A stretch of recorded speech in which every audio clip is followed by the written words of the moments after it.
श्रापित आईना, एक शाप जो मौत से भी भयानक था। अंधेरी हवेली की दस्तक। सुनील को हमेशा वीरान और खौफनाक जगहों पर जाने का जुनून था। जब उसे कोलकाता के पास एक सदी पुरानी हवेली सस्ते दाम पर मिली तो उसने बिना सोचे समझे उसे खरीद लिया। गांव वालों ने उसे चेतावनी दी, वहां मत जाना। जो भी उस हवेली में गया वो या तो पागल हो गया या फिर कभी वापस नहीं आया। लेकिन सुनील ने हंसकर जवाब दिया, भूत वूत कुछ नहीं होते, ये सब कहानियां हैं। पर वो नहीं जानता था, कुछ कहानियां सिर्फ सुनने के लिए नहीं होती, कुछ कहानियां मौत से भी ज्यादा खौफनाक होती हैं। आईने की रहस्यमयी फुसफुसाहट। पहली रात कुछ नहीं हुआ, लेकिन दूसरी रात के 2:33 हवेली के एक कोने से धीमी फुसफुसाहटें आने लगी, जैसे कोई किसी से बुदबुदा कर बात कर रहा हो। सुनील ने टॉर्च लेकर इधर उधर देखा, लेकिन कुछ भी नहीं दिखा। फिर उसकी नजर पड़ी, हॉल के आखिर में एक पुराना धूल से ढका आईना रखा था। उसके चारों ओर गहरे नाखूनों के निशान थे। जैसे ही उसने आईने के पास कदम बढ़ाया, आईने से उसके कानों में एक जली हुई औरत की खौफनाक फुसफुसाहट गूंजी। सुनील, तुम्हें डर नहीं लगता, लेकिन डर को तुम्हें ढूंढने की जरूरत नहीं पड़ेगी, मैं खुद आ जाऊंगी। सुनील ने झटके से पीछे हटकर लाइट जलाई, लेकिन आईने में अब भी कोई खड़ा था, पर वो सुनील नहीं था। आईने में खड़ा शख्स उसके ही चेहरे में से खून पी रहा था। हवेली का शाप, मोहिनी की दास्तान। डर के मारे सुनील गांव के पुस्तकालय अध्यक्ष शशि के पास भागा, जिसने उसे हवेली के भयानक इतिहास के बारे में बताया। सालों पहले मोहिनी नाम की एक औरत वहां रहती थी।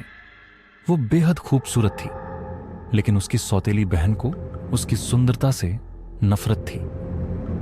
एक रात उसकी बहन ने उसे जिंदा जला दिया, पर मोहिनी मरने से पहले आईने के सामने थी और मरते मरते उसने उस आईने को श्राप दे दिया।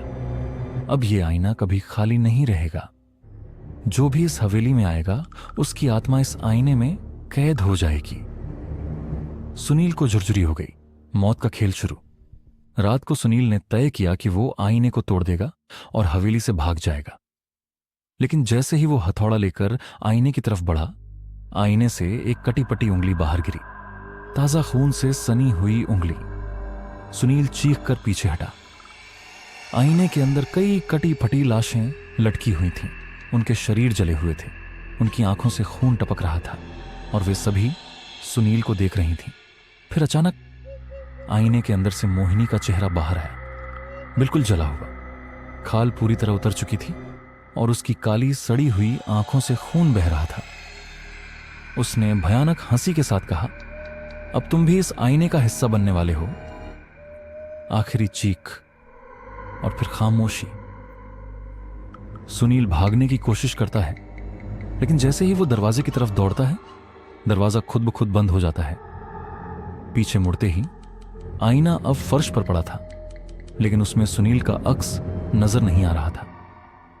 अब वहां मोहिनी मुस्कुरा रही थी और उसने धीरे धीरे अपने चेहरे को एक नया रूप देना शुरू किया। सुबह जब गांव वाले हवेली में पहुंचे, दरवाजा खुला पड़ा था। सब कुछ वैसा ही था, सिर्फ सुनील गायब था और आईने में अब एक नया प्रतिबिंब था। सुनील का प्रतिबिंब, जो धीरे धीरे अंदर खींचा जा रहा था और उसकी चीख कोई नहीं सुन सकता था। कुछ आईने सिर्फ चेहरा नहीं दिखाते, वे आत्माएं भी कैद कर लेते हैं। क्या तुम अब भी उस आईने में झांकने की हिम्मत करोगे? यदि आप लोगों को इस वीडियो को अच्छी लगी तो हमारे इस चैनल को सब्सक्राइब कर दें, ऑल स्टोरी हब को, और लाइक शेयर करना ना भूलें। और हां, ऐसे ही मजेदार कहानी आप लोगों के नाम पर बनाना हो तो कमेंट पर अपना नाम लिखें। धन्यवाद।